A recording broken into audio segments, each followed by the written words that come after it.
સુરત શહેરના સામાન્ય લોકોને લોભામણી લાલચો આપી અલગ અલગ બેંકોમાં એકાઉન્ટ ખોલાવવામાં આવતા હોવાનો ફ્રોડનો ભાંડો ફૂટ્યો છે।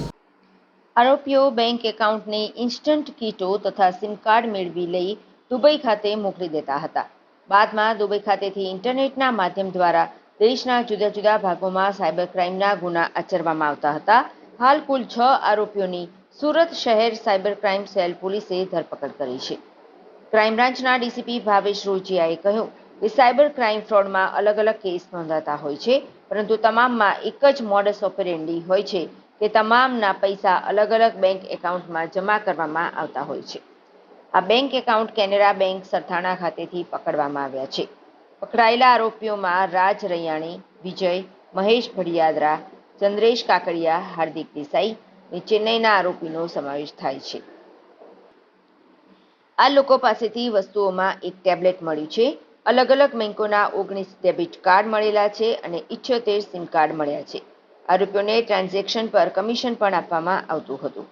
એક મહિનામાં જે ટ્રાન્ઝેક્શન થાય તેના ઉપર કમિશન લેવામાં આવતું હતું। 1.5 લાખ સુધીના રૂપિયા આરોપીઓ દ્વારા લેવામાં આવતા હતા। હાલ તેમના રિમાન્ડ મેળવવાની કામગીરી હાથ ધરવામાં આવી છે। અલગ અલગ આરોપીઓ કોઈ 2 વર્ષથી કોઈ 6 મહિનાથી ચંદ્રેશ કાકડિયા વિરુદ્ધ તેના ગુના દાખલ થયેલા છે। સાયબર ક્રાઇમ ફ્રોડમાં અલગ અલગ પ્રકારના investment, task, succession, digital fraud, કોઈ પણ એરેસ્ટ વગેરે કોઈ પણ ફ્રોડમાં એક એમો એવી હોય છે કે આ પૈસા અલગ અલગ બેંક એકાઉન્ટોમાં ટ્રાન્સફર થતા હોય છે। જે અન્વયે સુરત સાયબર સેલ દ્વારા એક અભિયાન કે આવા એકાઉન્ટો કયા કયા બેંકોમાં ખોલાવવામાં આવે છે, કઈ રીતે એકાઉન્ટો ટ્રાન્સફર થાય છે, એના ઉપર ઘણા દિવસથી વોચ રાખવામાં આવેલી હતી। ગઈકાલે સુરત સાયબર ક્રાઇમ સેલ દ્વારા એક સાથે 3 ટીમને અંદાજિત 6 માણસોને કેનેરા બેંક સરથાણા ખાતેથી પકડવામાં આવ્યા છે। જેમાં જેઓના નામ જોઈએ તો રાજ રૈયાણી, વિજય ઓડ, મહેશ ભડિયાદરા, ચંદ્રેશ કાકડિયા, હાર્દિક દેસાઈ અને ચેન્નઈનો એક થન્નીગલ થેરુગનમ જે સેલમ ચેન્નઈનો છે। આ 6 લોકોની ધરપકડ કેનેરા બેંક સરથાણા ખાતેથી કરવામાં આવી હતી। આ લોકો પાસેથી જે વસ્તુઓ કબજે કરવામાં આવી એમાં 9 મોબાઈલ મળી છે, એક ટેબ્લેટ મળ્યું છે, કેનેરા બેંકની બેંક એકાઉન્ટ નવું ખોલાવ્યું એવી 16 કીટ મળી છે, અલગ અલગ બેંકોના 19 ડેબિટ કાર્ડ મળેલા છે, 78 સિમ કાર્ડ મળ્યા છે, એચડીએફસીની એક ચેકબુક છે, એચડીએફસીની પાસબુક છે, કેનેરા બેંકની ઓપનિંગ ફોર્મ છે, પાન કાર્ડ છે। આ લોકો જે જરૂરિયાતમંદ માણસો હોય એવાના બેંક એકાઉન્ટ ખોલાવી અને આ અલગ અલગ એકાઉન્ટો આ અલગ અલગ માધ્યમો મારફતે ટેલિગ્રામ છે, વોટ્સએપ છે કે ઇન્સ્ટાગ્રામ છે, આ મારફતે આ લોકો એકાઉન્ટો વેચતા હોય છે લઈને અને આ એકાઉન્ટોનો સાયબર ક્રાઇમના અલગ અલગ જગ્યાએ ફ્રોડ થતો હોય છે અને મેક્ઝિમમ એકાઉન્ટો આ લોકો ઇન્ડિયા બહાર મોકલી આપતા હોય છે। સાથે એ જ નંબર ઉપર એક પ્રી એક્ટિવેટ સિમ કરાવી દે છે, એ એકાઉન્ટ સાથે એને લિંક કરાવી દે છે।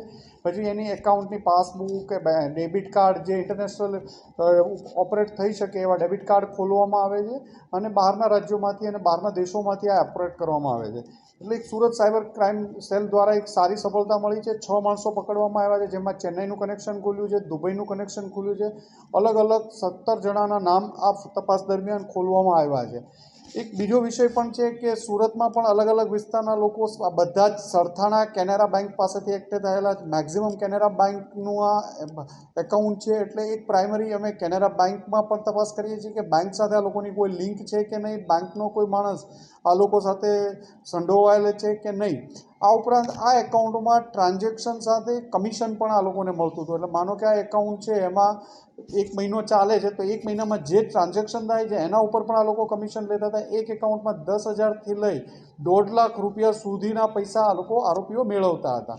આમના વિરુદ્ધ ગુનો દાખલ કરી પ્રાથમિક પૂછપરછ ચાલુ છે, તો રિમાન્ડ મેળવવામાં આવશે અને આમાં વધુ તપાસ કરવામાં આવશે।